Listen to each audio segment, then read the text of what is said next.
Hey, what's going on everyone? Sparks here.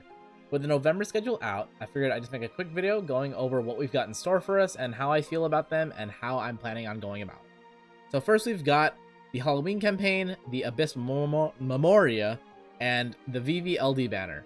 I've already finished Abyss, and I've already gotten VVLD, and I made a discussion video about that. So if you want to see that video or any of my Hard Abyss finale part videos, feel free to check out the channel and see those. After that, we've got the Act 2 Finale Part 2, bringing along the Shinryu raid, as well as Wall LD, Wall BT, EX pluses for finally Laguna and Thancred, as well as some other character adjustments. I would like Wall LD. There are going to be there's going to be a free pull on each of the two banners that's coming with this event, and I'm hoping to get it then, as you'd imagine. If not, I do have some tickets saved for him, but aside from that, I'm honestly not sure how hard I'm going to go for it.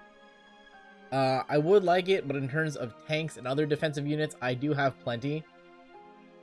So it would be unfortunate to me if I missed it, but otherwise, I think I can definitely survive without it. After that, we have the 8 Lost Chapter. I do have 8's EX, and there will be a free pull on this banner, so getting 8 LD would be very nice, as it gives him another counter, as well as the ability to lock enemies, therefore making his natural counters, or rather, his natural ability to counter even better. But it's about the same. No, it's a little bit less than what I feel for Wall LD. If I don't get it, I'm not going to be particularly mad. After that, Kurosame. He's about in between my feelings for both Wall and 8, because he's a good offensive support who has a pretty useful frame debuff. It has 5 levels, and as its level goes up, it allows the party to deal increased damage to that enemy.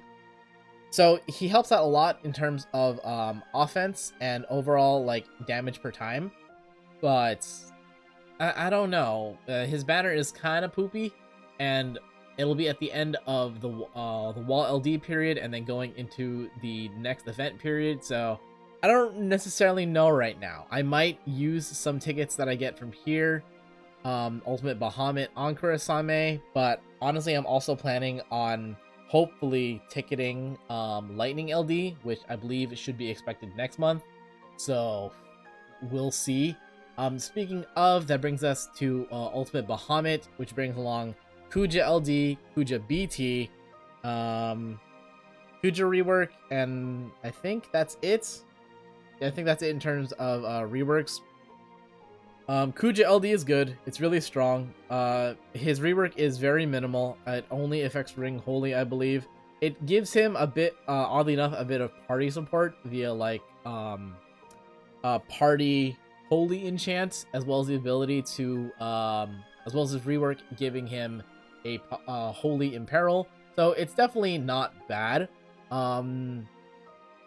Based on what we were told, that we have no reason to expect free pulls there. I personally will probably do like 1 pull on those banners to see if I get lucky, because in my mind, using 5k to try and get an LD for the BT character is not the worst idea, because 5k isn't that hard to get, especially during a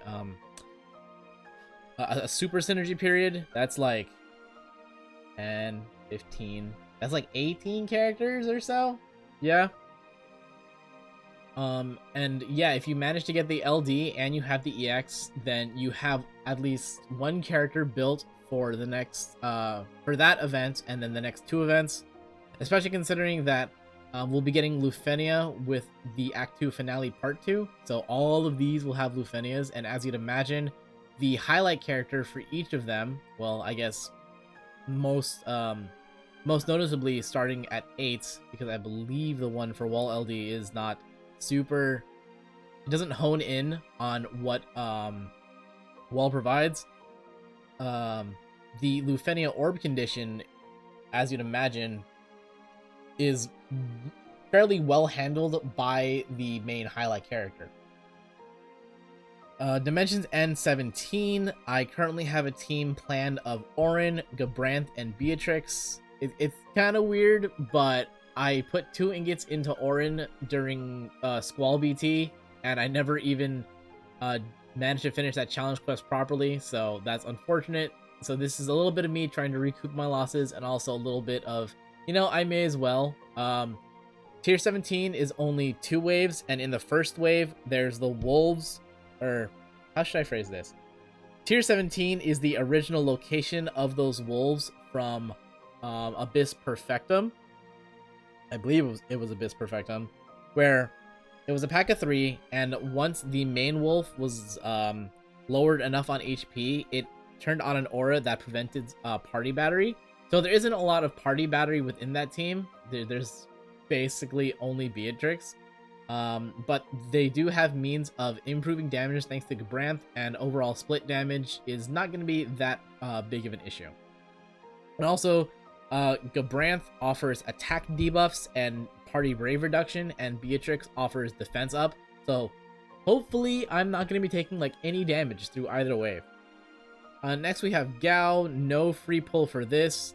I kind of want Gao because he is Earth Elemental, and his LD provides, I believe, Party Earth Enchant, and he can provide Earth Imperil.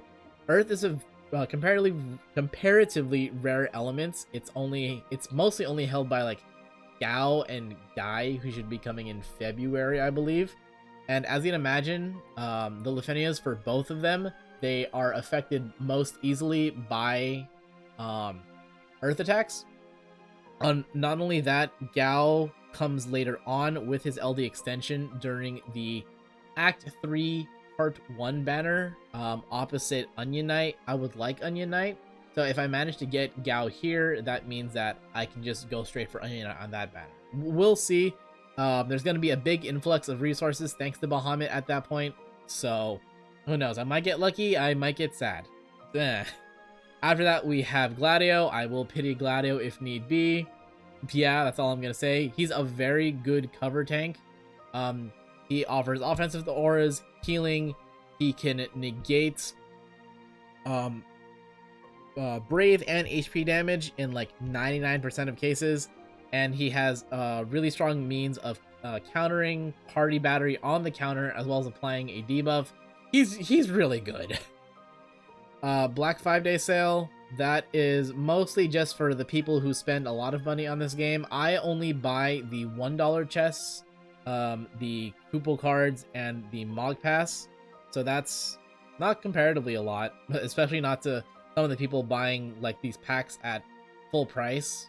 Well, technically if it's a sale, it's not at full price, but it's still not the greatest like gem to money ratio as you would potentially hope, but I'm assuming it's still gonna be pretty good. After that, the next stream is projected to be on the 30th. November 30th, literally the last day of the month. So at the moment, we don't really have reason to suspect anything is going to be happening after, let's see here, 25. Yeah, the closest something could be happening would be the 29th, so the day before the stream. But I feel because the stream is the 30th, we're not going to be getting anything until the first few days of December. So, alright, that's my plans for November. Hopefully it treats me well. Hopefully the free pulls treat both me and you well. Feel free to stick in the comments what you're planning on doing for this month and how you feel about it. Alright, cool. Thanks, everybody.